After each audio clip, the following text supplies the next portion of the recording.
युवा होने का अर्थ। यौवन एक सर्वव्यापक तत्व है। वह प्रत्येक प्राणी में समय आने पर अभिव्यक्त होता है। प्रत्येक वनस्पति में, यहाँ तक कि तथाकथित जड़ कहे जाने वाले पर्वत, नदी, पृथ्वी, वायु, सब में अपने इस यौवन को प्रकट करने वाली एक शक्ति होती है। उन सब में भी यौवन प्रकट होता है। इसलिए जब तक आप लोग समझेंगे नहीं कि हम युवा हैं और यौवन एक तत्व है, तब तक आपको आगे जो कुछ करना है उसमें न्यूनता आ जाएगी। यौवन एक सर्वव्यापक तत्व है जो यह समय आने पर कुत्ते, गधे, मच्छर में भी प्रकट होता है। इसलिए यह समझना होगा कि युवा तत्व क्या है, यौवन क्या है, तरुणाई क्या है। एक युवा कुत्ते की चाल में भी एक लयात्मक गति होती है।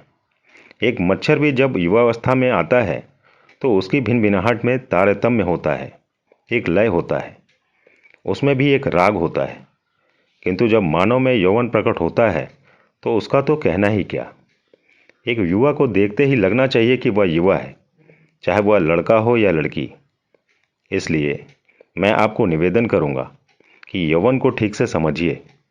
आज से 15 वर्ष पूर्व मैं कैसा था, आज जब मैंने युवावस्था में पदार्पण किया है, तब मुझ में शारीरिक स्तर पर, बुद्धि के स्तर पर, इंद्रियों के स्तर पर, मन के स्तर पर, भावना के स्तर पर क्या क्या परिवर्तन आ रहा है।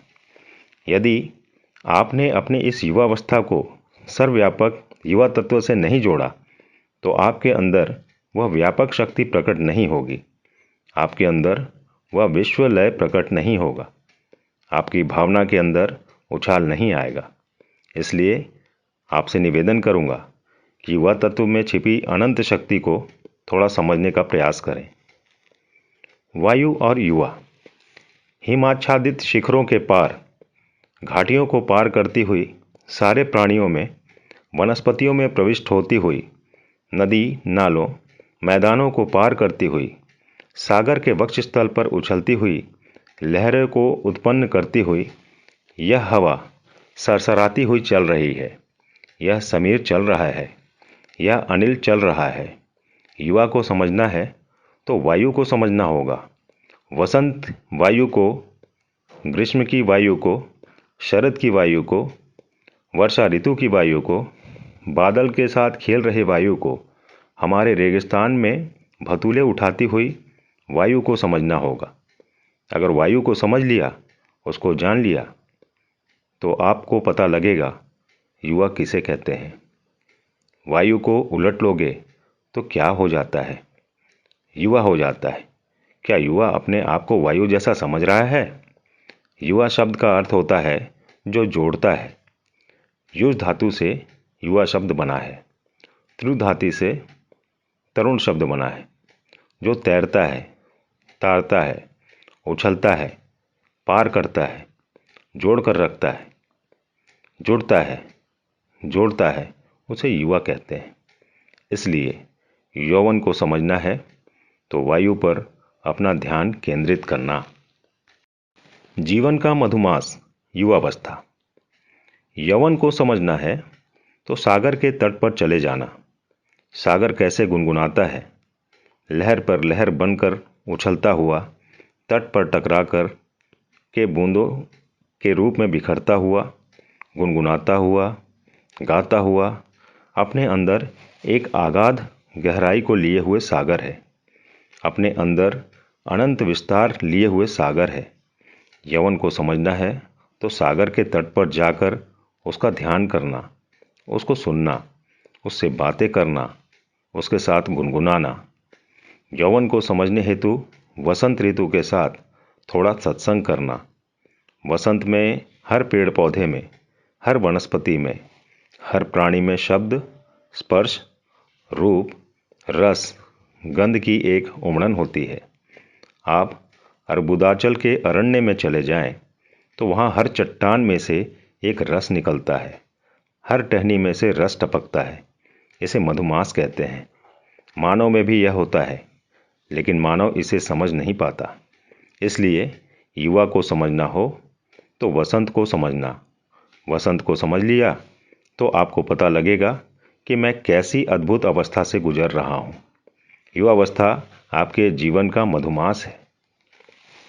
सभी प्राणी लय में नृत्य कर रहे हैं। संपूर्ण सृष्टि में सबसे श्रेष्ठ योनि है तो वह मनुष्य की योनि है। सारा ब्रह्मांड लय में नाच रहा है। इलेक्ट्रॉन, प्रोटॉन, न्यूट्रॉन, सब पार्टिकल्स, यह गैलेक्सी सब में एक लय है। शेर जब झपटता है हिरण पर, तब उसके सिमटने में, दहाड़ने में, उछलने में एक लय, और डर का जब भृग भागता है तो उसके डरने में और सिमट कर तेजी से उछल कर भागने में भी एक लय है। सारा ब्रह्मांड एक लय में नाच रहा है। लय वही होता है जहाँ आनंद होता है। फूल झड़ते हैं तो लय में, पतझड़ होती है एक लय में, सागर उछलता है एक लय में, रश्मियों की उंगली थामकर जल ऊपर चढ़ता है, बादल बनता है, गरजता है, दामिनी दमकती है, रिमझिम करता पानी बरसता है तो उसके बरसने में लय है। झरने के चलने में एक लय है। सर्वत्र एक लय है। सारे प्राणी एक लय में नाच रहे हैं। आनंद में एक लय होता है। आनंद्वादेव खल्मिमानि भूतानि जायन्ते आनंदेन जातानि जीवन्ति आनंदम प्रयन्त्यभिसंवन्ति। आनंद के कारण सृष्टि बन रही है, क्योंकि हम जिनको भगवान कहते हैं वो आनंद स्वरूप हैं। आनंद ही जगत का निमित्त कारण है। आनंद ही जगत का उपादान कारण है। इसलिए सारी सृष्टि में आनंद नृत्य कर रहा है। सारी सृष्टि लय में नाच रही है। हमको अभी समझ में नहीं आ रहा। संस्कृत भाषा का महत्व। संस्कृत भाषा देव भाषा है। सारी सृष्टि में ओंकार नाद गूंज रहा है। ओंकार में से सारे स्वर प्रकट होते हैं। स्वर मिलकर व्यंजन बनते हैं और सारे स्वर और व्यंजन मिलकर मंत्र बनते हैं। सारे ब्रह्मांड के वेद में मंत्र गूंज रहे हैं। अनंता वै वेदा। वेद मनुष्यकृत नहीं है, मनुष्य को दिया गया है।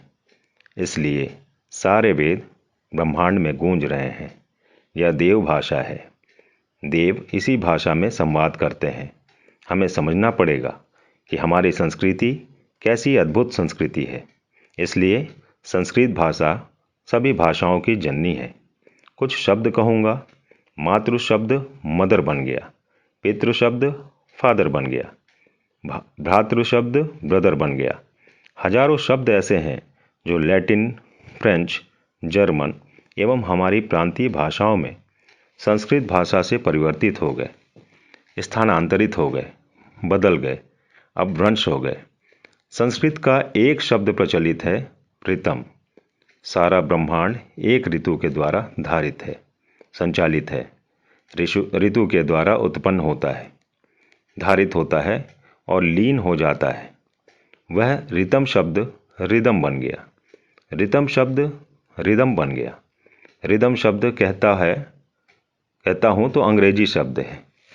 जैसे नाच रहे हैं तो रिदम में नाच रहे हैं, गा रहे हैं तो रिदम में गा रहे हैं। पर हमारे ऋषियों ने रिदम शब्द का प्रयोग शब्द के रूप में रस में, गंध में, स्पर्श में, चिंतन में, भावना में, सर्वत्र एक रिदम है इस अर्थ में किया है। जिस अर्थ में आप रिदम समझते हैं, इससे अधिक व्यापक अर्थ में रिदम शब्द का प्रयोग किया गया है। सारे प्राणी रिदम में हैं, लय में हैं। केवल मनुष्य बिना रिदम के है। वह रिदम में कैसे आए? वे कैसे मूर्ख लोग हैं जो कहते हैं बंदर की पूंछ घिस गई और आदमी बन गया, जो कहते हैं पानी में कोशिका प्रकट हुई, उससे सारी सृष्टि प्रकट हुई। ऐसा मान लेने पर ईश्वर सिद्ध नहीं होगा, पुनर्जन्म सिद्ध नहीं होगा। Law of conservation of energy समाप्त हो जाएगी। गीता कहती है सारी सृष्टि पहले मानसिक रूप से प्रकट हुई, लौकिक सृष्टि बहुत बाद में आई। वह ऋषियों की संतान है, बंदरों की संतान नहीं। ये मनुष्य बिना रिदम नहीं रहे। जिसने मनुष्य को बनाया, उसने जीवन के विधान को शास्त्र के विधान को, जीवन की कला को भी हमें दे दिया, सारे ज्ञान को दे दिया, सारी अपरा विद्या, सारी परा विद्या, ब्रह्म विद्या हमें प्रदान कर दी। इसके द्वारा हम कामना पूर्ति करेंगे तो हम लय में रहेंगे। कोई युवा है और उसमें कामना, पुत्रैषणा, वित्तैषणा, लोकैषणा नहीं है, तो वह शंकराचार्य है या सुखदेव है या विवेकानंद है। कामना पूर्ति कैसी की जाए? शास्त्र बताते हैं कि सृष्टि चक्र गीता 3, 10, 16 के द्वारा यदि आप कामना पूर्ति करेंगे तो आपके चित्त में तरावट आएगी, आपके चित्त में सौष्ठव आएगा, चित्त में शुद्धि आएगी, चित्त में शांति आएगी। पर कामना पूर्ति करना मात्र मनुष्य का तात्पर्य नहीं। कामना पूर्ति करना हमारी संस्कृति ने लक्ष्य नहीं बनाया, यह कभी हमारे परम लक्ष्य नहीं रहा। हमने कामना को कुचलने, दबाने, विकृत करने के लिए भी कभी नहीं कहा। कामना को लेकर स्वर्ग जाने पर अंतिम लक्ष्य नहीं था। पर यदि कामना पूर्ति करना हो तो शास्त्र के अनुसार, विश्व नियम के अनुसार करने का विधान है। इसके लिए दृष्टि चाहिए। जब मैं लड़कों के स्कूल, कॉलेज में जाता हूँ तो प्रश्न पूछता हूँ कि पुरुष स्त्री में बड़ा कौन है? अभी आपने संकेत दिया था, हमारी संस्कृति मातृशक्ति की पूजा करने वाली संस्कृति है। जब तक आपकी दृष्टि जगत के प्रति ठीक नहीं है, प्राणी के प्रति ठीक नहीं है, वनस्पति के प्रति ठीक नहीं है, मानव के प्रति ठीक नहीं है और मानव में स्त्री के प्रति ठीक नहीं है, तो आपकी कामना पूर्ति गलत हो जाएगी, आपका चित्त कलुषित हो जाएगा। कर्तव्य पूर्ति की तो बात बिल्कुल अलग है। इसलिए कामना पूर्ति के लिए गृहस्थ में जाते हैं और उस समय प्रण करते हैं, सप्तपदी के मंत्र बोलते हैं। हमारा कर्तव्य, हमारी कर्तव्यपरायण संस्कृति ऋण बोध को लेकर चलने वाली संस्कृति बढ़ेगी तो युवा शक्ति को लेकर बढ़ेगी। युवा शक्ति गिरेगी तो वह भी गिरेगी। यदि युवा संयत है, उसके जीवन का एक आदर्श है, यदि वह यौवन तत्व को समझता है, अपने जीवन में आई हुई युवावस्था को समझता है, तो वह एक उछाल भरेगा, उस शक्ति का आवाहन करेगा, अपने लक्ष्य को तय करेगा। सार बात यह है कि आपके हृदय की गहराई में वह पूर्णता छिपी हुई है, वह आनंद छिपा हुआ है, वह ज्ञान छिपा हुआ है, वह स्वातंत्र्य छिपा हुआ है। आपकी जिज्ञासा में, सृजन इच्छा में, स्वातंत्र्य इच्छा में सारे बीज आपके हृदय की गहराई में छिपे हुए हैं। इन्हें आपको प्रकट करना है, इन्हें पूर्णता की ओर ले जाना है।